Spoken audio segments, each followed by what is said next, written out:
Big boss season 8లో ఎవరు ఎప్పుడు friends అవుతారో తెలీదు, ఎవరు ఎప్పుడు శత్రువులు అవుతారో తెలీదు. ఇక ముందుగా నిఖిల్కి సోనియాకి అస్సలు పడేది కాదు, కానీ తర్వాత వీళ్ళిద్దరూ మంచి ఫ్రెండ్స్ అయ్యారనే చెప్పాలి. ఇక అసలు విషయంలోకి వెళ్తే లైవ్లో ఒక సంఘటన చోటు చేసుకుంది.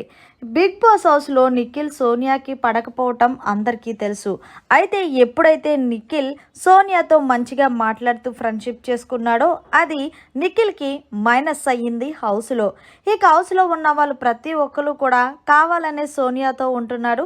సోనియాకి తనకి ఏదో ఉందంటూ హౌస్లో ఉన్న హౌస్ మేట్స్తో పాటు బయటకు వెళ్ళిన బేబక్క కూడా స్టేజ్ మీద చెప్పిన సంగతి తెలిసిందే.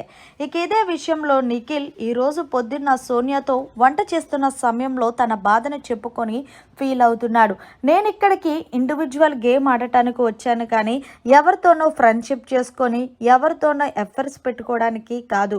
నేను అనుకుంది ఒక లక్ష్యం, కానీ ఇక్కడ అవుతుంది మరొకటి.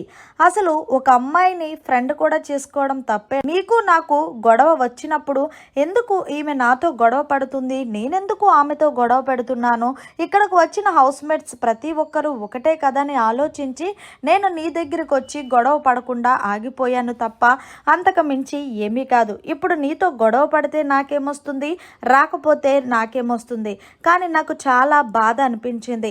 ప్రతి ఒక్కరు కూడా నన్నే టార్గెట్ చేసి సోనియాకి ఫేవరిజం చూపిస్తున్నావు, సోనియాకి ఫేవరిజం చూపిస్తున్నావంటే బయట ఆడియన్స్కి ఎలాగెళ్ళిందో కూడా అర్థం కావట్లేదని బాధపడుతుంటే ఇక సోనియా సర్ది చెప్తూ నిఖిల్కి జనాలకి తెలుసు ఎవరిని ఎప్పుడు ఎలా సేవ్ చేయాలో.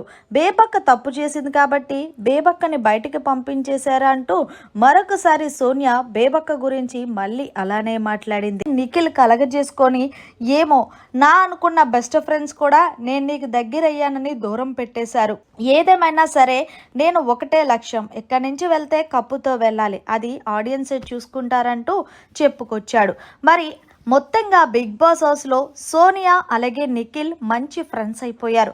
మరి వీళ్ళ ఫ్రెండ్షిప్ కాస్త ఏమన్నా ప్రేమగా మారే తరుణం ఉందా అనేది కామెంట్ రూపంలో తెలియచేయండి. మరిన్ని లేటెస్ట్ లైవ్ అప్డేట్స్ కోసం చూస్తూనే ఉండండి మన ఛానల్.